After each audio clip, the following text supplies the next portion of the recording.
가끔 목사는 그런 노이로제가 있을 때가 있어요.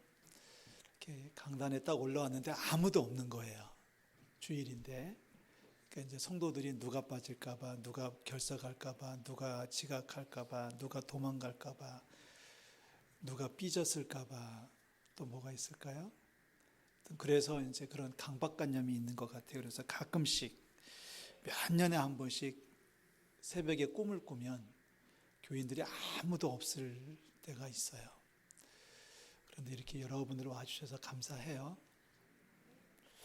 저희 교회가 51주년이 됐는데 바로 이날이죠. 68년 11월 17일 날 몇몇 분들이 후암동에서 이쪽으로 이사를 왔는데 너무 교회가 머니까 안 되겠다 싶어가지고 이곳에 예배를 드리기 시작한 것이 꼭 51년입니다. 이곳에 교회가 세워진 것도 감사하고요.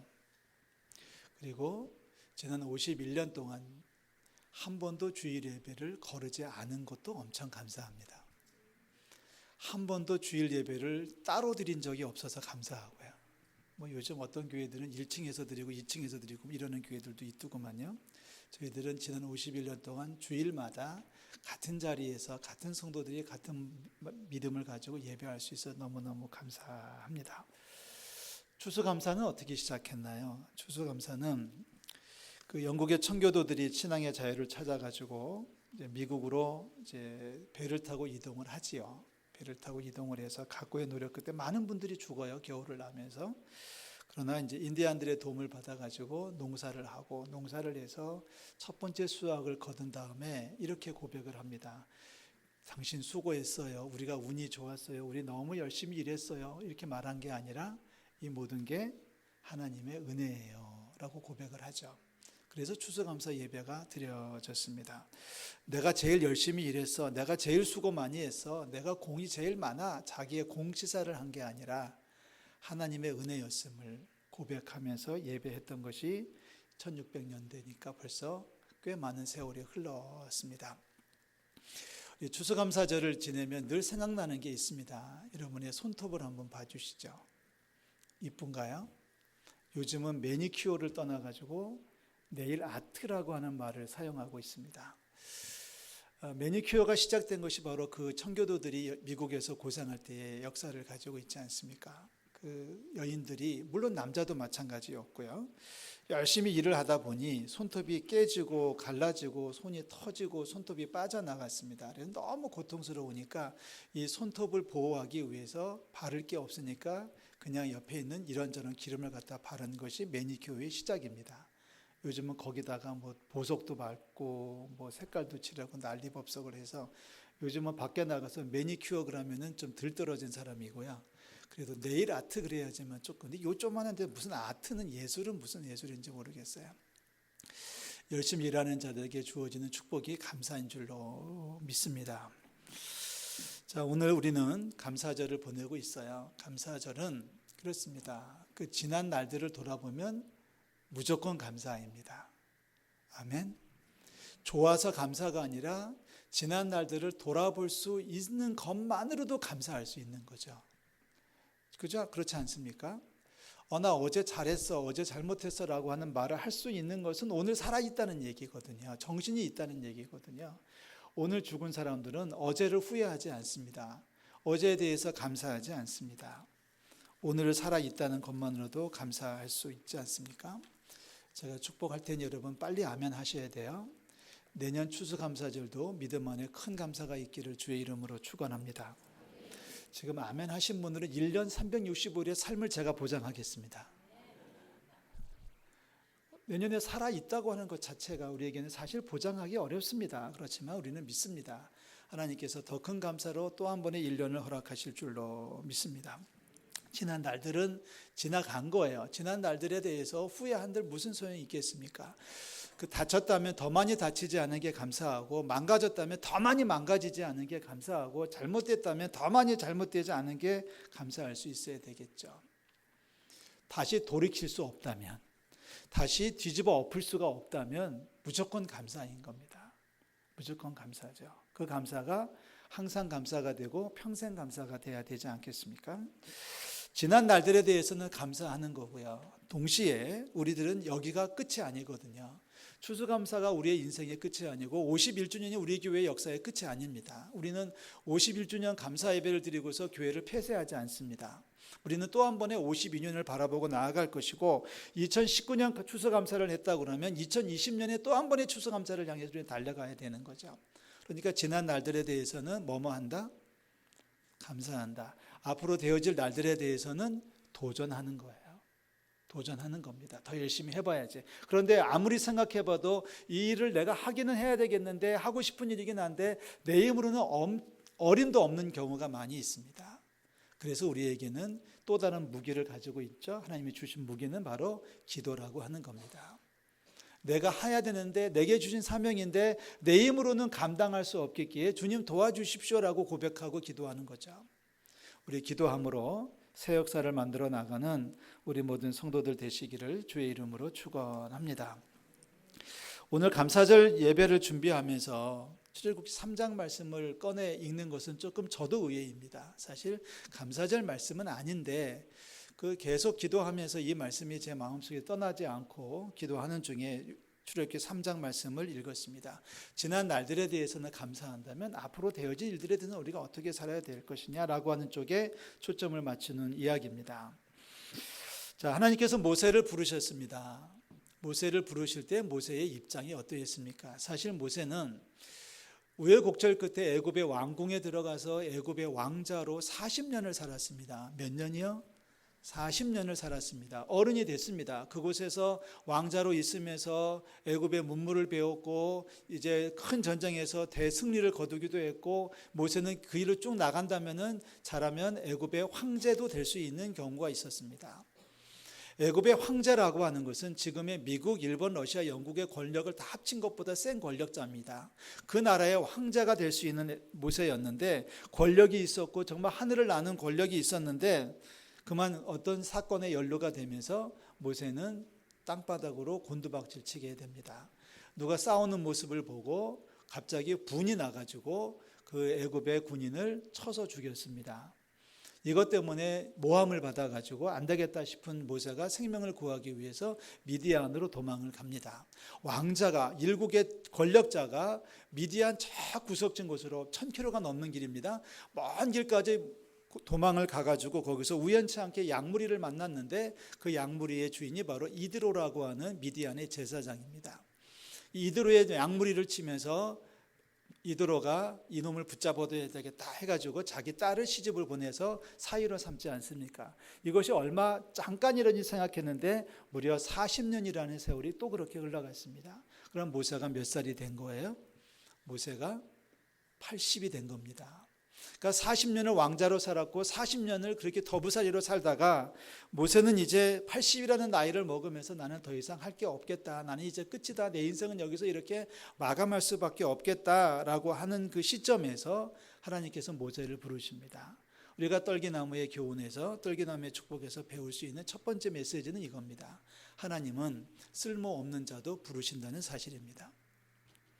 아니, 하나님은 인간적으로 나는 잘해, 나는 뭐든지 다 할 수 있어, 나는 능력이 많아, 나는 뭐든지 다 할 수 있는 사람이야, 기고만장해 있는 사람을 하나님께서 부르시는 것 같지 않아요? 처절하게 낮아진 사람, 나는 아무것도 할 수 없어, 내 인생은 끝이야, 나는 아무것도 할 수 없어라고 자포자기하고 있을 때에 하나님은 그런 사람들을 들어서 그 사람의 능력이 아니라 하나님의 능력으로 채워주시는 것, 이게 하나님의 축복입니다. 요즘 그런 노래가 있지 않습니까? 내 나이가 어때서? 여러분, 내 나이가 어때서? 그 다음 말을 여러분 붙여보십시오. 내 나이가 어때서 놀 수 있어, 즐길 수 있어가 아니라 우리 기독교 신앙으로 고백한다면 내 나이가 어때서 아직 나는 주의 일을 할 수 있어가 고백입니다. 내 나이가 어떤데? 80에 부르셨습니다. 가끔씩 그런 생각을 해봅니다. 기왕이 하나님께서 모세를 부르셔서 애굽에서 탈출을 시켜가지고 60만 명, 장정만 어마어마한 숫자를 애굽에서 가나안으로 인도하신다면 기왕이면 좀 더 젊었을 때, 기왕이면 좀 힘이 있었을 때, 기왕이면 권력자였을 때 부르셔서 훨씬 더 쉬웠을 것 같은데요. 하나님은 그렇게 역사하지 않으셨더라고요.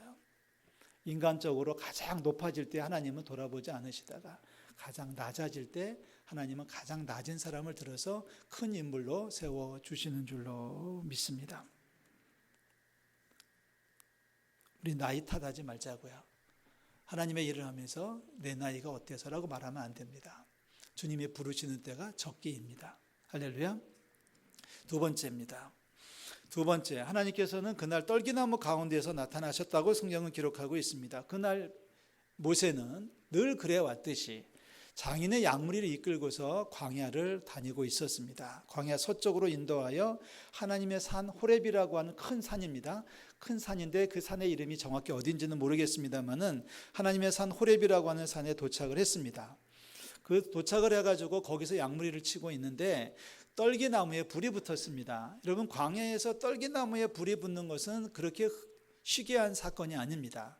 워낙에 메말라 있는 나무가 바람이 불고 그러면서 스치면서 가뜩이나 태양빛에 뜨거워져 있는 데다가 스치면서 마찰열이 생기면 불에 타기 마련입니다. 그것은 쉽게 볼 수 있는 광경이라고 그래요.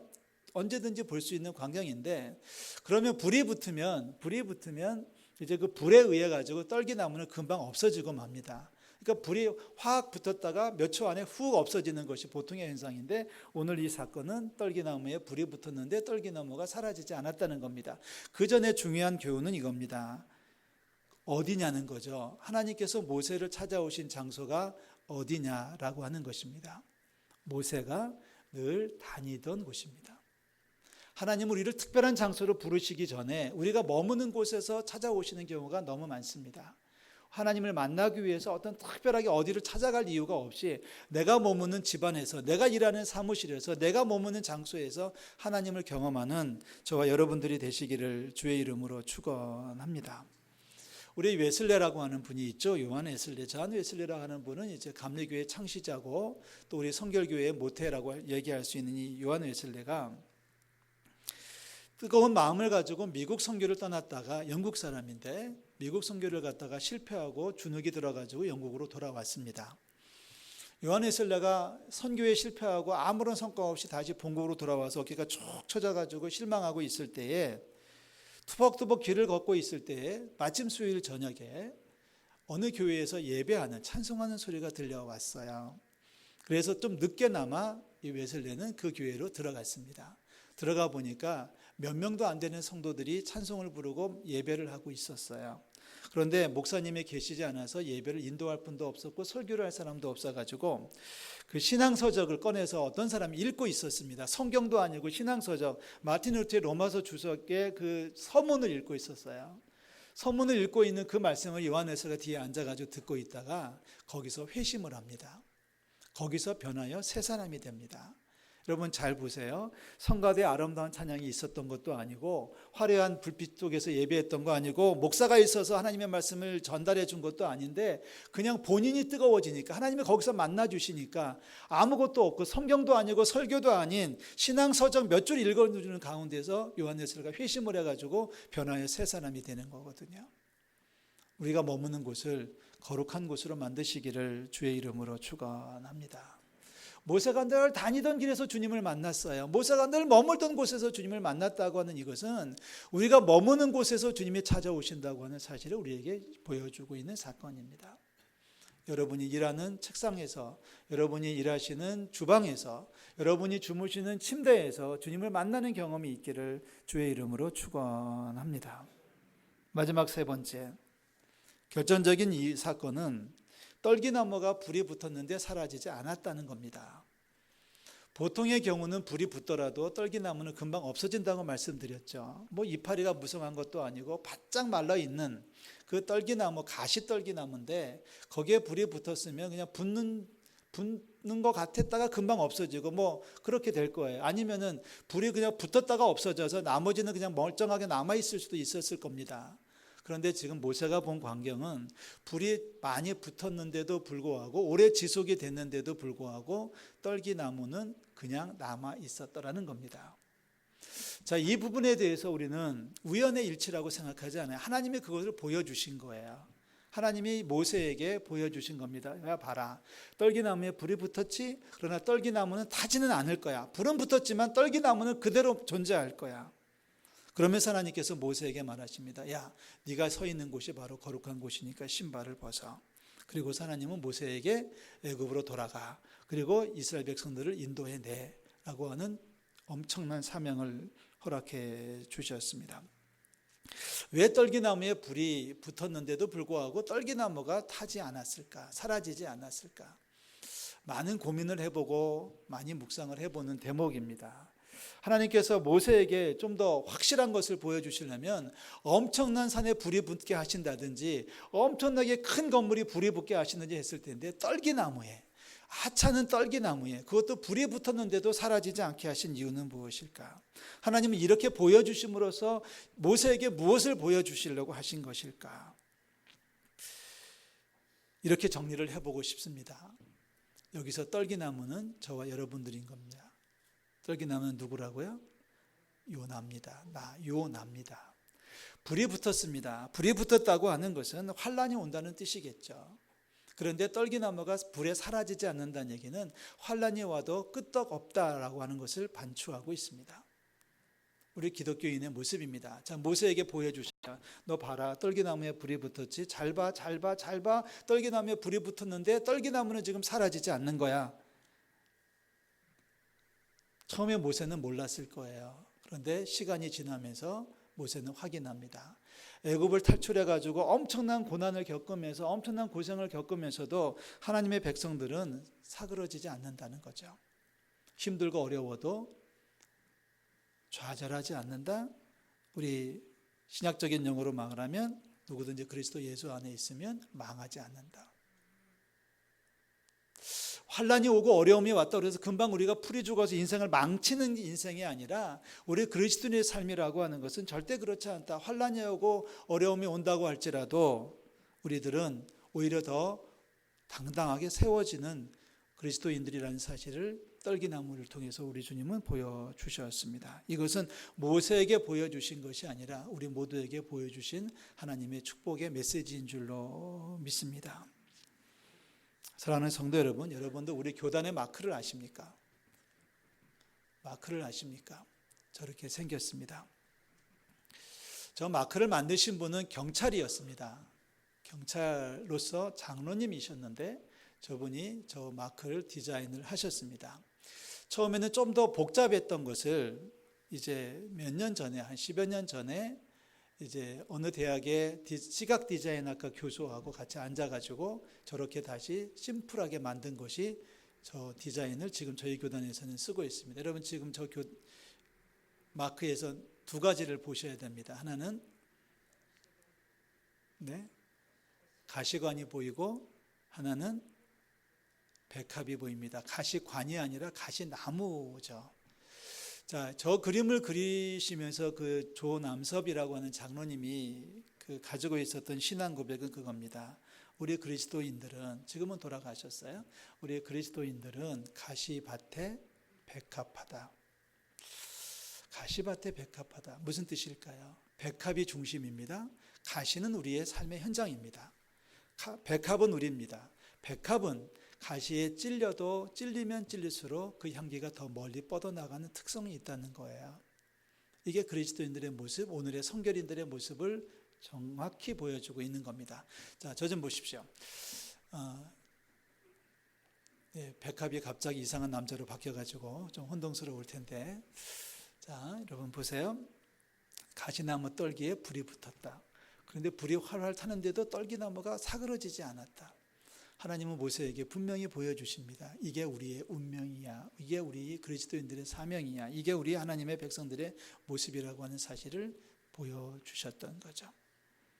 힘들어도 지쳐도 답답해도 고통이 온다고 해서 금방 폭 망하는 인생이 아니라 힘들어도 다시 일어나고 어려워도 다시 도전하고 실패했었어도 다시 한번 시작하는 것이 우리 성도의 본분이고 우리 그리스도인의 본분이며 우리 성결 가족의 기본인 줄로 믿습니다. 따라서 우리 그리스도인들은 떨기나무 같아야 됩니다.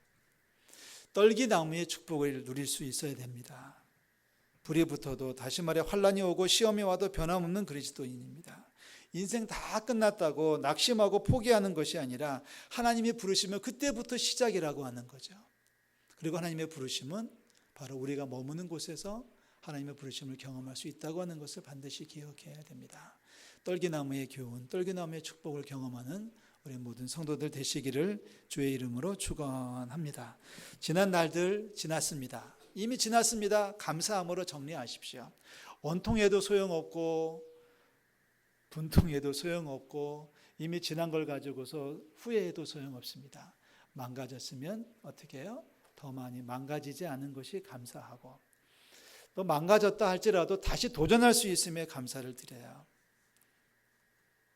지난 날들에 대해서는 감사하고, 앞으로 해야 될 일에 대해서는 과감하게 도전하고, 힘이 붙이고 내 능력으로 어림도 없다고 판단될 때는 주님 앞에 달려나와 도와달라고 기도하고, 그리고서 또 일이 마무리되면 감사하고 또 도전하고, 결국 우리의 인생은 단순하지 않을까 싶어요. 요즘 세상이 복잡하다고 하지만 우리 살아가는 우리의 인생은 사실 단순하게 살면 돼요. 지나갔냐? 그냥 감사함으로 받으면 넘기면 그만이고, 해야 되냐? 도전하면 그만이고, 잘 안 될 것 같아? 그러면 기도하면 되는 거고, 기도하다가 결과 나오면 또 주어진 결과에 대해서 감사하고.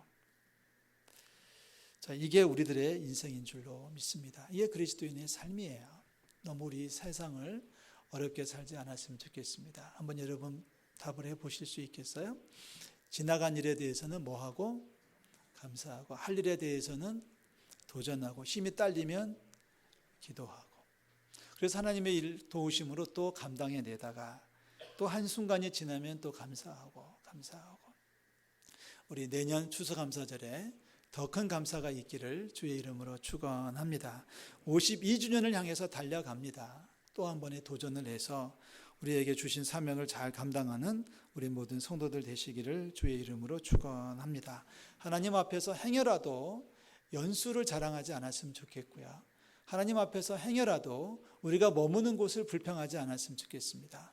언제든 어디든지 하나님을 경험할 수 있고, 하나님을 경험한다면, 주님의 이름으로 살아간다면 힘들고 어려워도 능히 이겨내는 우리 성도들 되시기를 주의 이름으로 축원합니다. 가시밭의 백합화를 기억하시고요, 떨기나무의 교훈을 기억하시고요, 우리 다시 한번 한 해를 출발하면서 좀 더 힘차게 새 마음으로 출발하는, 그래서 새 역사를 만들어가는 우리 모든 성도들 되시기를 주의 이름으로 축원합니다. 기도하겠습니다. 하나님 아버지, 은혜와 사랑을